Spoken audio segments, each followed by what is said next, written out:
Hey everybody, welcome to my podcast, Suchitra's Life. And in today's episode, I managed to have a beautiful conversation with Nitten. Nitten is a mindfulness coach, a theater based facilitator, and a neuroscience enthusiast.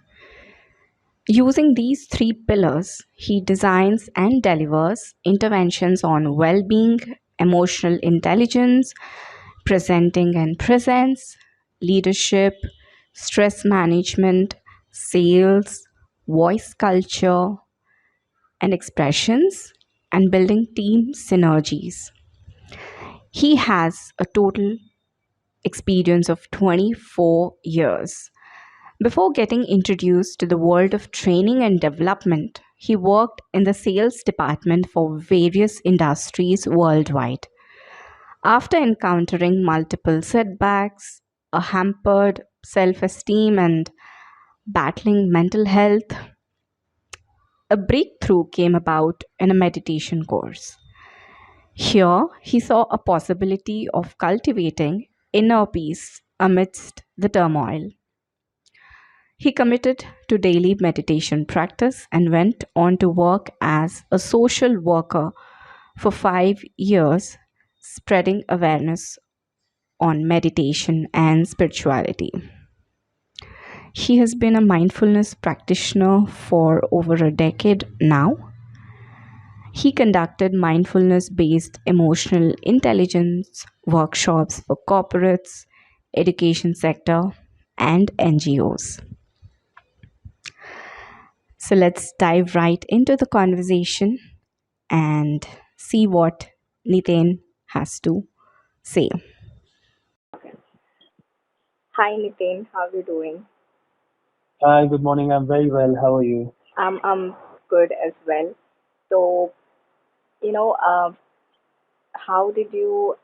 I mean, when I saw your profile, it was behavioral training, mindfulness hmm coaching, and other things. So I just got curious as to how one could end up doing so many hmm things. hmm this actually started from my own journey where I was feeling very distressed. I was going through a lot of challenges, multiple failures. I wasn't able to think properly. I had manifested sinusitis because of my mental health issues and stuff like that. Mm-hmm. But I wanted a way out for sure. And I keep saying this as a joke that because I didn't have money to go to the bar, I signed up for a free meditation workshop many years ago. And that was a turning point in my life where I experienced glimpses of inner peace in spite of my external world not being arranged in the best possible way or to the best of my expectations. And I thought it was very promising. So I stayed on the path. I started practicing mindfulness. I wasn't very regular, but eventually it became a discipline. And then while I was on my path, I was also a volunteer for this organization where I started conducting a lot of programs for a lot of youth across Maharashtra. And that time, there was this spark where I clearly recognized that, one day I should be able to help youths who are struggling like me in their life, to Mm-hmm. be some guiding light, some guiding force. And that was the moment when I had decided that eventually I'll become a trainer and a facilitator, and teach people importance of mindfulness practices, help them inculcate in their life, and live a happier, productive life. So this stems from my own personal journey of my own afflictions, my own challenges, which then transformed into first my own personal development and growth, and then bringing a sense of contribution. And I always wanted to find my purpose in life about what would I like to do for a lifetime. And possibly even the next lifetime if I'm born again. So I keep saying this now that I've found this purpose, I would do this over the next lifetime also, if given a chance. Great. So, whatever you've described, it kind of is very close to what a therapist does. I mean, we've had a therapist Mhm. before in our podcast in one of the Mhm. episodes. So how relevant is it to like, a psychologist taking therapy Yeah. here? Yeah, I think my work starts much before one would end up with a therapist. Mhm. For example, we look at India, we look at mental health in India in a very different way. We think mental health is a challenge only when somebody is depressed, somebody wants to go to Mhm. therapy, visit a psychiatrist or a psychologist. But there is something also called as mental hygiene. It's not just Mhm. health, but it's also hygiene. Just as we have physical hygiene, we should have a routine of mental hygiene. And one of the examples of that is today there's a research which says that we check our phone 150 times a day. We are Yeah. perpetually distracted. More than 50% of the times our attention is not in the present moment. Isn't this a mental health concern? According to me, it is. Yeah. you know uh, I was talking to somebody who works in the space of cyber literacy, right? And this person Mhm. was saying because of the propensity of people getting into scrolls and continuously hooked onto technology, they are not able to process external environmental cues. They feel True. isolated. That's also another issue of mental health. You may not be having signs of depression, but constantly being distracted, not able to sense my emotions, not able to self regulate, not able to control impulses. All this is connected with your mental hygiene. Mhm. And what I think mindfulness is where you develop a routine or a regime in your life which is about daily mental hygiene, so that your possibility of going to a psychologist or a psychiatrist is much reduced. Mhm. So I look at this as a maintenance program. Got it. So Having said that, yeah. mindfulness-based practices have also been very, very effective to save depression relapse. Almost by 70-80%, there have been documented case studies where mindfulness-based practices have been used as supportive therapy, and eventually the patient has been able to let go of medication or at least reduce it to a significant amount. Okay, got it. So, you said that, you signed up for a mindfulness program and that's how the journey began. Mhm. Prior to that, what was your education experience? Were Mm. you into corporate? Like a little bit about your, journey prior to. Yeah. I was in sales actually for over a decade, but I was always interested in doing something extracurricular, especially the performing arts, and that's how I also ended up into amateur theater for Mm-hmm. 7 years. That was again another turning point in my life where theater helped me to be a person who can communicate confidently, stand up to his or her own opinions and beliefs. Uh, Look at people in a way that I can be very assured about myself and communicate my thoughts and my emotions very clearly and all of that. So I think it turned around my personality completely. Mm-hmm. And even today in my trainings, I use a blend of mindfulness and theater-based modules Mm-hmm. to create learning experiences for people. Okay, that's really great. So you were into sales for over a decade. Like that's the most Hmm. stressful job, is what I thought. Hmm. So how was that sales and leaving a safe net of monthly Hmm. income and then just jumping into it? Yeah. So how was that? I yeah. I think once you find your purpose and your calling, you are also empowered to take risks. So I didn't even have to think twice before taking the plunge, because every single day after I discovered my calling, Mm-hmm. it took me about 5 years to get into mainstream facilitation and training, but every single day I never left the thought and the burning desire to make it mainstream one day. Mm-hmm. But it was very easy for me to take the plunge. I didn't have to struggle with decision making. I wasn't really concerned about monthly income coming Mm-hmm. home every month and all of that, Mm-hmm. because I clearly had seen the path and I was very eager to walk onto it. Okay, great. So it's been like 5 years now since you started facilitating. No, no, it's been 12 years now. More than Oh, 12 years, actually. Yeah, yeah, yeah. oh, okay. Great. So you basically like what sort of topics, like can you give us a glimpse of the range of topics that you've Hmm. Hmm. taken workshops on? Yeah, I work with very specifically just three pillars. One is mindfulness-based training, Mm-hmm. and then I have a curriculum for corporates. I have a curriculum for community people. I Mm-hmm. also have a curriculum for school children, where again there's a lot of research which says that mindfulness-based emotional intelligence Mm-hmm. kind of curriculum should start at school in the formative years so that the child grows as an emotionally intelligent adult. So we have a curriculum for children dedicated for that. I do workshops for corporate. I also work in the UAE. We do a program called a Certified Wellbeing Coach, Mm-hmm. which is for coaches who want to use mindfulness as one of the methodologies to help their clients Mm-hmm. harness more well-being. Then coming from a theater background, I use a lot of theater into my work where in the dimensions of public speaking, presenting, impactful stakeholder conversations, making your sales pitch, telling your organization story in the most engaging, effective way. Mm-hmm. And my background being in sales, I also do sales training. So, however, my heart really gravitates towards mindfulness-based trainings, which is Mm-hmm. I call it as my passionate project of my career. Yeah, sure.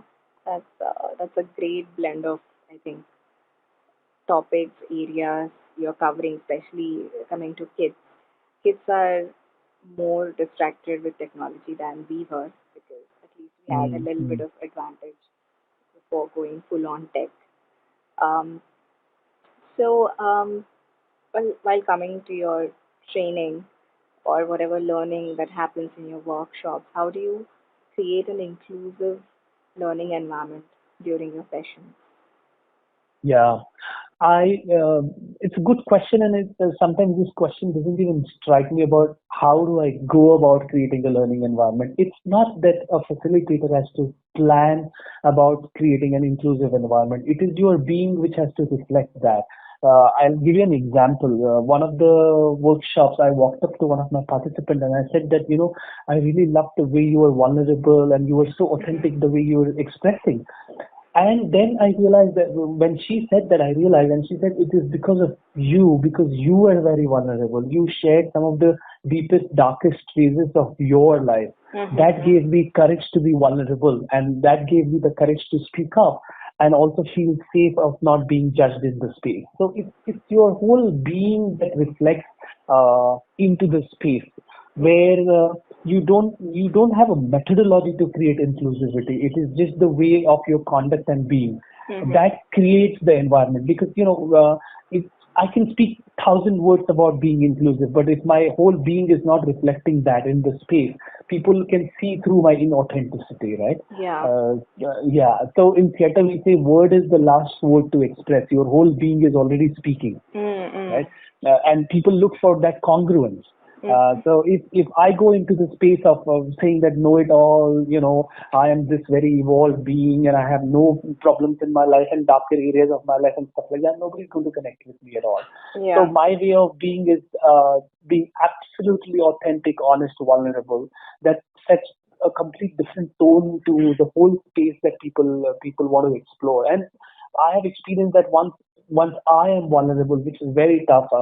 It's not easy to pull out all the dark secrets of your life and put it out Mm. in the table in the room in front of Yeah. strangers, right? But Mm-hmm. I've done that over the years and I feel very comfortable doing that. I realize that then people have this innate hunger to share.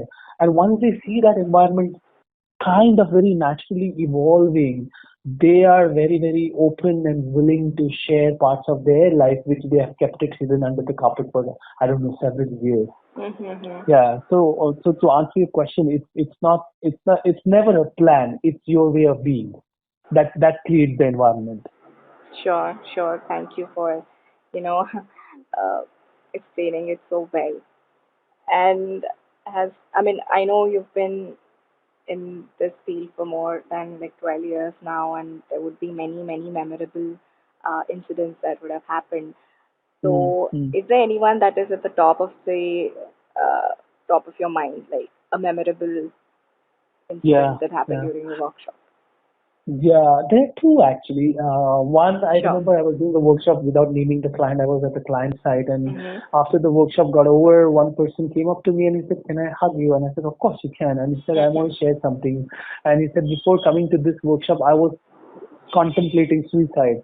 Oh my God. But now it's a promise that I will turn my life around. And, I couldn't stop crying. I literally had tears in my eyes. And then that was one. And the second was, there was this participant in the workshop, and I was saying something about bringing your meaningful contribution to the society and adding value and stuff like that. And a few years later, he reached out to me on Facebook and he said, I had taken inspiration from you, from that one line that you had said, and I have ended up training 5,000 village children for free. And this is my life mission. And he's also married somebody who is a psychologist, and both of them do like seva in remote parts of the country. All their income goes into saving for helping such kind of children. And he said the inspiration was from your workshop. And I was like, oh my God, it was so amazing. Something Wow. that you do very genuinely can touch somebody's heart so deeply. That's that's really great. I mean, someone who's about to like kill themselves have just turned around and made a positive decision for themselves. It's not a small thing. That's amazing. So coming to your workshops, so how do you like let's say there's a topic and how do you tailor it for the individual needs of the participants? Is there a Hmm. way to do that?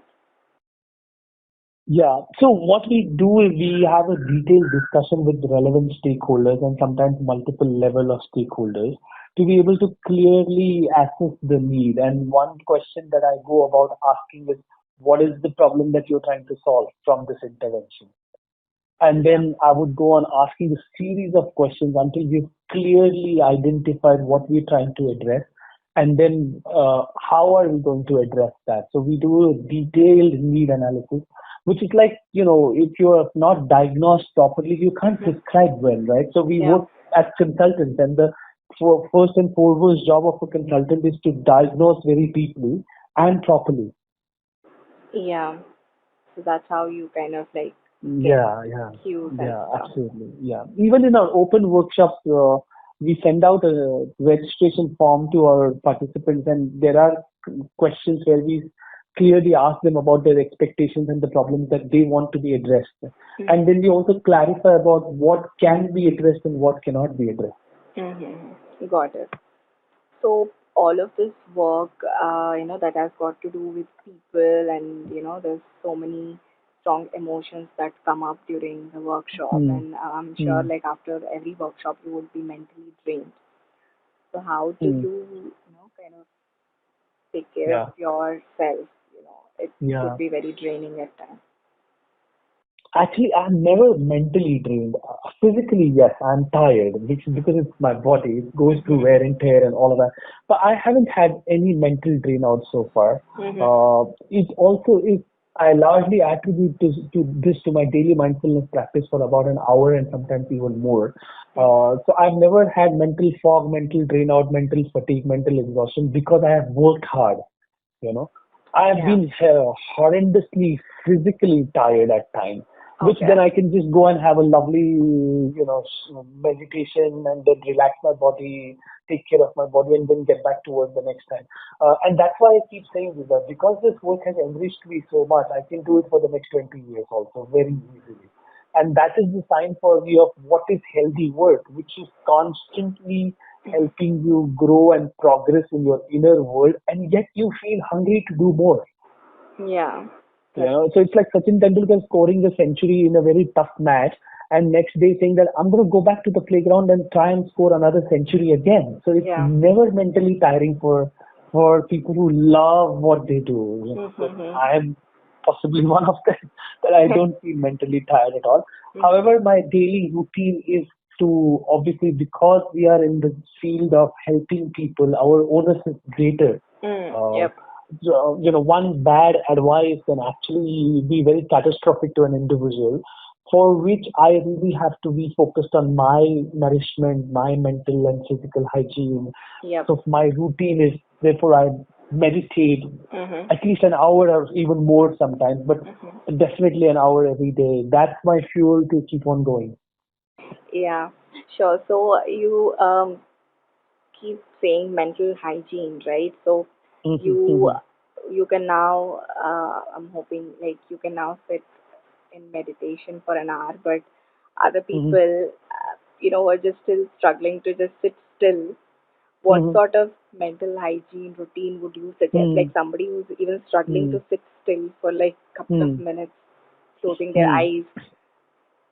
Mm-hmm. Do you have any Yeah. tips to just get started and stuff like that? Yeah, yeah.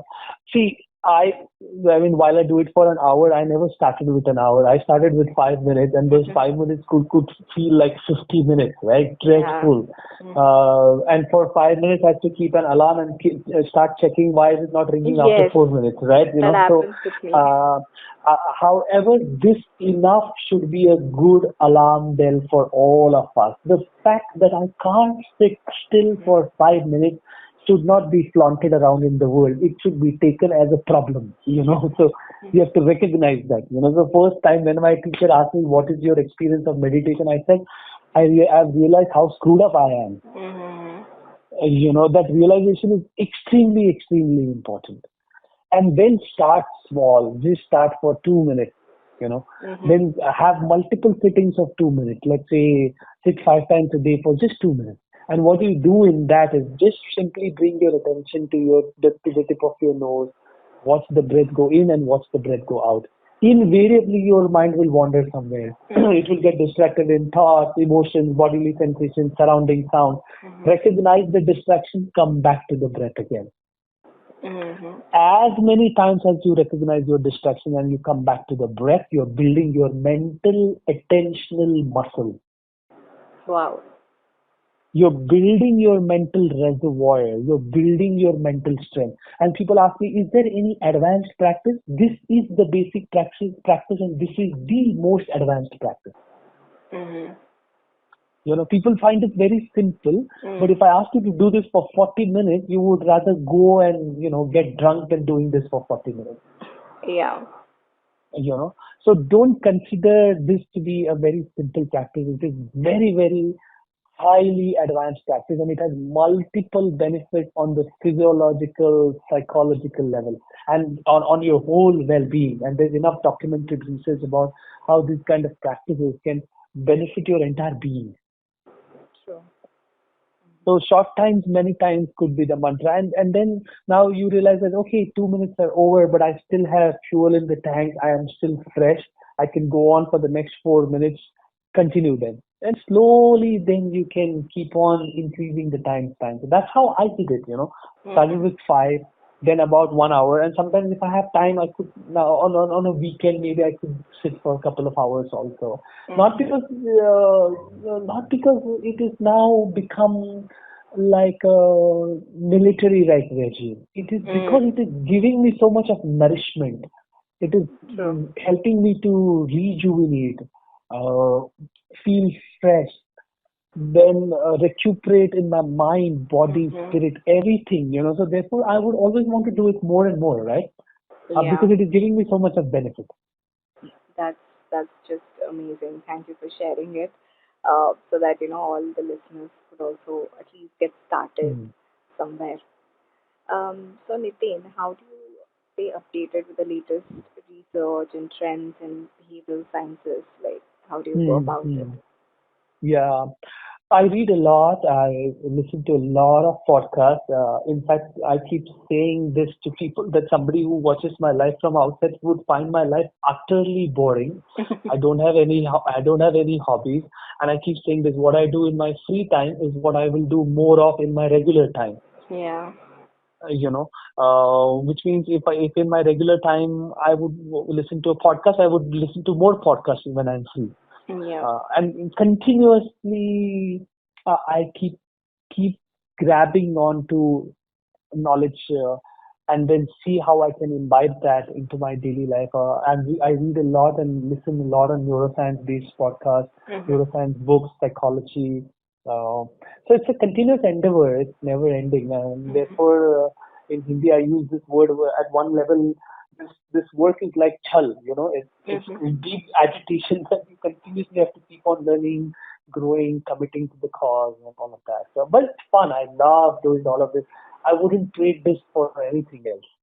Yeah, that is amazing. What advice would you give for someone who's aspiring to be a behavioral trainer? Yeah.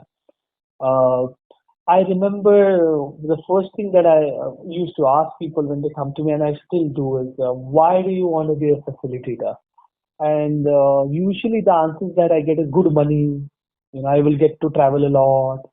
I will be famous. People will recognize me. I'll get respect and all of that.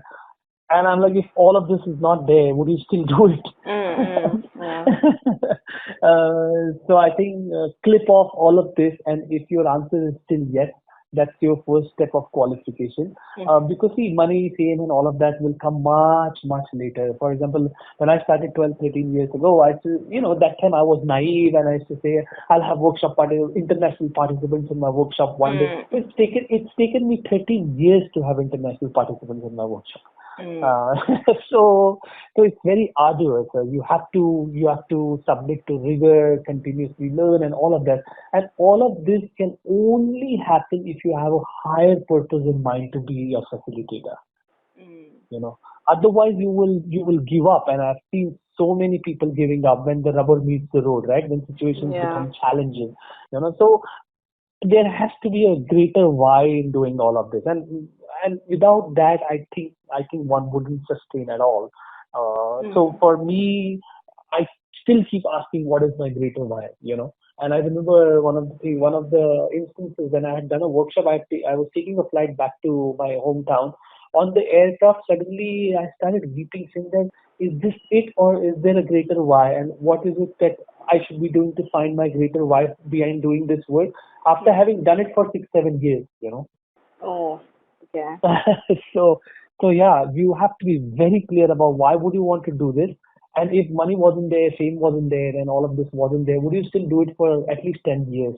Mm, mm. And of course, I mean, I'm not against money. All of us have to have a comfortable life. we Yeah. we live in a very expensive world, so it's not nothing to take that away from you, but that shouldn't be the only thing that you should consider doing it.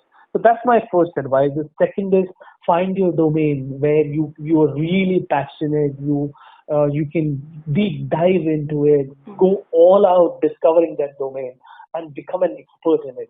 Don't do 50 things. So for example, if somebody will send me a CV and say that I do 20 things, then I say you may not be doing even one properly. mm-hmm.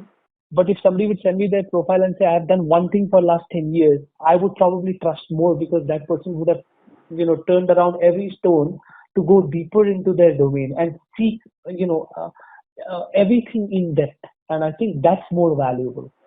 Yeah. Yeah, I mean, that's true.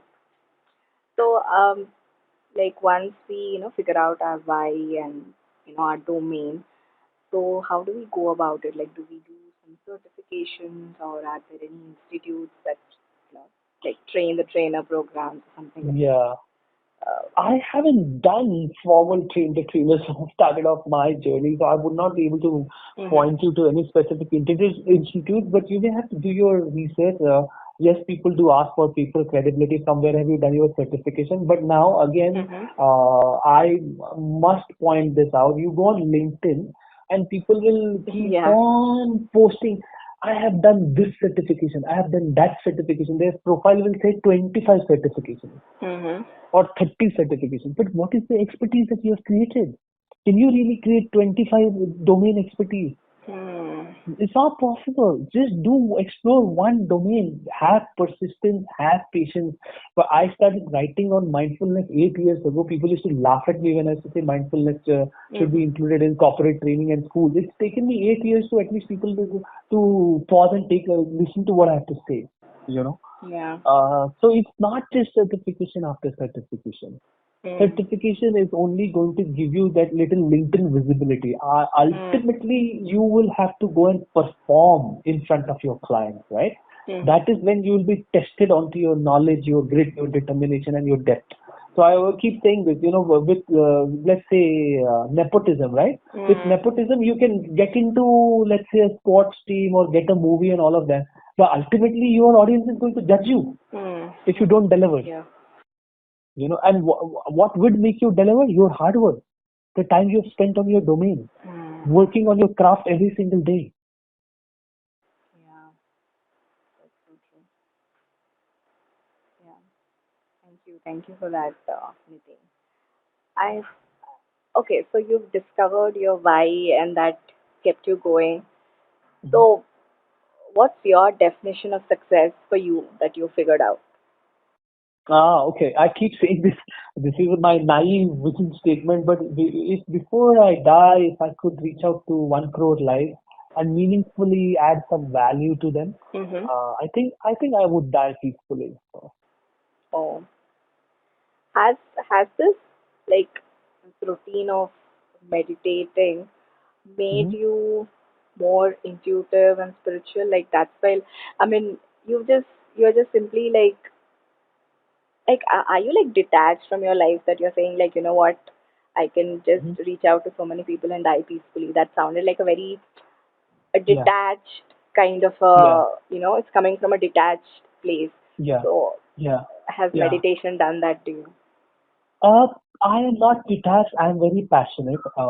Because if I am detached, then nothing will touch me, right? And that's Mhm. not the aim of doing this work at all. Mhm. However, in terms of material success, I've always said this since my college days. Mhm. Money is a byproduct. You don't have to go chasing money. Mm. It always comes as a result of your craft. And of course, now because I run an enterprise, I have to learn the tricks of the trade, as they say, about how to run a profitable enterprise. But again, Mm. the central ethos is contribution. It is not just money, money, money, money. And I've experienced this personally. I don't even now need this as a philosophy. I've experienced this personally that the more you add value, money will follow. Mm. It's not the other way around at all. Because when I got into training, I was doing social service training. For Mm. 4 years, I did that for free. I hadn't even earned a dime. You know, Mm. and yet I wanted to do it. So it was never for the cause of money. And I still believe that money is a byproduct. Whatever you do it so well that people would be ready to offer you money. Mm. Mm. You add so much of value to what you're doing that people would be very happy to give you money. Yeah. So I would say that I am detached from the monetary result of this, but I'm very passionate about what I do. Mm. Got it. Yeah, And yeah. any for the listeners out there who are listening to our conversation, how can they reach out to you in case if they want to do a workshop in their small Mhm. organization, or like where are you based out of and how can they reach you? Sure, sure. So I'm based out of Pune, and I can share my number if you want, and people can reach out to me Yeah. on WhatsApp. So my number is 920-671-7717. I Sure. also have a website which is www.nitten.in. That's Sure. Nitten.in. Yeah, yeah. I'll link all of that in the description of our podcast. And Sure. any last words that you'd like to tell our listeners? Yeah. So from the problems that I see around, especially with school and college students, is Mm. that uh, do not think that technological indulgence resulting into technology addiction Mm. is going to bring you peace, happiness, joy. That's just hedonia, which is just pleasure spikes in the brain. Mm. And Mm. hedonia can never bring fulfillment. So Mm. my suggestion is uh, see how you can reduce a little bit of hedonia in your life and go towards eudaimonia. Mhm. People may not even know, many people may not know Yeah. the word eudaimonia, but eudaimonia is a sense of internal thriving, which is Mm. not based on external conditions, and it's very different from pleasure. So Mhm. I think our whole effort should be how do we reduce hedonia and Mm. harness more eudaimonia in our life. Wow. Thank you for introducing me to a new word. I'll keep that in mind, and I hope all the So, listeners out there do the same. Thanks a lot, so Nitin, for your time today. It's been wonderful talking to you. you're very welcome. Thank you for inviting me. It was a pleasure. Thank you. Bye bye. Take care. Thank you. You too. Bye bye.